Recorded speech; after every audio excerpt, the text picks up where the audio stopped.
ఉదయం లేచిన దగ్గర నుంచి మొదలు పెడతారండి. అమరావతి మునిగిపోయింది, అమరావతి మునిగిపోయింది, అమరావతి మునిగిపోయింది. అరే అమరావతి మునిగిపోయింది మునిగిపోయింది అని మాట్లాడితే నేను ఒకటే క్వశ్చన్ చేస్తున్నా. అమరావతి మునిగిపోతే ఈరోజు స్పీడ్ యాక్సెస్ రోడ్లు ఎక్కడైనా మీకు ఎవరికైనా అవాంతరాలు ఏమైనా వచ్చినాయి? ఈ రోజు మీరందరూ కూడా బళ్ళు మీదో కార్ల మీద ఏదో రకంగా ఇక్కడికి వచ్చుంటారు కదా. ఎక్కడైనా రహదారులు ఏమైనా అడ్డుకున్నాయా? ఎక్కడైనా రోడ్లు కొట్టుకుపోయినాయా? మీరు చెప్పండి. లేదు. ఈ రోజు నేను సెక్రటేరియట్ లో కూర్చుని మాట్లాడుతున్నా. సెక్రటేరియట్ మునిగిపోయిందా? అసెంబ్లీ ఏమైనా మునిగిపోయిందా? ఈ రోజు మామూలుగా మాట్లాడుకుందాం. ఈ రోజు ఎక్కడ ఇప్పుడు అమరావతి కట్టడాలు కట్టడుతున్న సమయంలో పునాది తీసుకునేటప్పుడు కొన్ని నీళ్లు చేరుతాయి. ఇప్పుడు వర్షాకాలం వర్షం పడక ఏం పడుతుందండి? వర్షం పడితే నీళ్లు రాక ఏమొస్తాయండి? నీళ్లు వచ్చినప్పుడు పునాదులు తీసినప్పుడు నీళ్లు ఉంటగా నీళ్ళు ఆ పునాదుల్లోని కానీ ఆ చిన్న చిన్న గోతుల్లో కానీ నీళ్లు రాకపోతే ఏమొస్తాయండి? 10 నుంచి 20 సెంటీమీటర్లు వర్షం పడేటప్పుడు నీళ్లు స్టాగ్నెంట్ అవ్వవో ఒక దగ్గర? దాన్ని బూచీగా చూపించి ఏకంగా ఈ క్వాంటమ్ వ్యాలీ దగ్గర ఇంత నీరు వచ్చేసింది అంత నీరు వచ్చేసిందని వైసీపీ మీడియాల్లోని వైసీపీ సోషల్ మీడియాస్ లోని కొంతమంది చేత అబద్ధపు ప్రచారాలు. ఇతగాడెవడో సిద్ధార్థి సుభాష్ చంద్ర బోస్ అంట. ఒకే ఒక వర్షం అమరావతి జలమయం. ఎక్కడి నుంచి పేపర్ తీసుకొచ్చి ఈ రోజు ఆ ఫోటోలు పెడతారంటే నాకు అర్థం కాదు. ఇలాంటివి సోషల్ మీడియాలో వేసి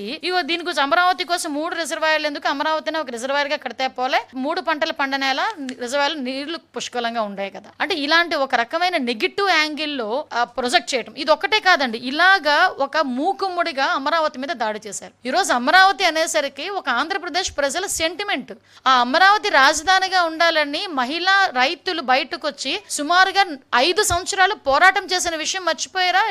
ఈ సోకాల్డ్ ఈ సోషల్ మీడియా బ్యాచ్ 5 సంవత్సరాల పాటు అమరావతిని రాజధానిగా కాదు 3 రాజధానులని జగన్మోహన్ రెడ్డి మాట్లాడితే అమరావతి సెంటిమెంట్ మాకు ఇక్కడ అమరావతి రాజధానిగా కొనసాగాలి అని కొన్ని వేల మంది మహిళా రైతులు ఆ రోజు బయటకు వచ్చి లక్షలాది మందిగా బయటకు వచ్చి ఒక పక్క పాదయాత్రలు చేసి ఈ రోజు అమరావతిని సాధించుకునే పరిస్థితి. అటువంటి అమరావతి మీద మళ్ళీ బురద చల్లటం. ఈ రోజు అమరావతి కట్టడానికి సెంట్రల్ గవర్నమెంట్ కూడా సపోర్ట్ చేసి ఫండ్ తీసుకొచ్చుకొని మనం అన్ని కూడా అమరావతిలో ప్రతిదీ కూడా నిర్మాణం చేసుకోవాలని చెప్పి ఇటుక పేర్చుకుంటూ ఒకటి ముందుకెళ్తుంటే గౌరవ ముఖ్యమంత్రి గారు ఈ రోజు అది చూసి ఓర్వలేక ఈ రోజు అమరావతి మీద దుష్ప్రచారం చేయడానికి అమరావతి మునిగిపోతుంది, అమరావతిలో వాటర్ అన్ని కూడా ఎవడో మాటలు రాస్తాడు, వాళ్ళు పొన్నూరు వైపు మలిచేశారని చెప్పేసి ఒకటి రాస్తాడు. అంటే అమరావతి మునిగిపోకుండా ఉండడానికి ఇంకొక డైవర్ట్ చేశారు. వీళ్ళే ఏదో వచ్చి కాలువలు తవ్వినట్టు, వీళ్ళే సిచ్యువేషన్ లో వచ్చి కూర్చొని మాట్లాడినట్టు. అంటే ఏదో పేపరు పెన్ను ఉంది, కీప్యాడ్ ఉంది, మొబైల్ ఉంది, మా నచ్చినట్టు రాసుకుంటామంటే ఎలా అవుతుంది? మేము ఇలాంటి వాళ్ళ మీద కేసు పెట్టకూడదా? ఈ రోజు ప్రజల్లో ఒక రకమైన ఆందోళన కలగదా?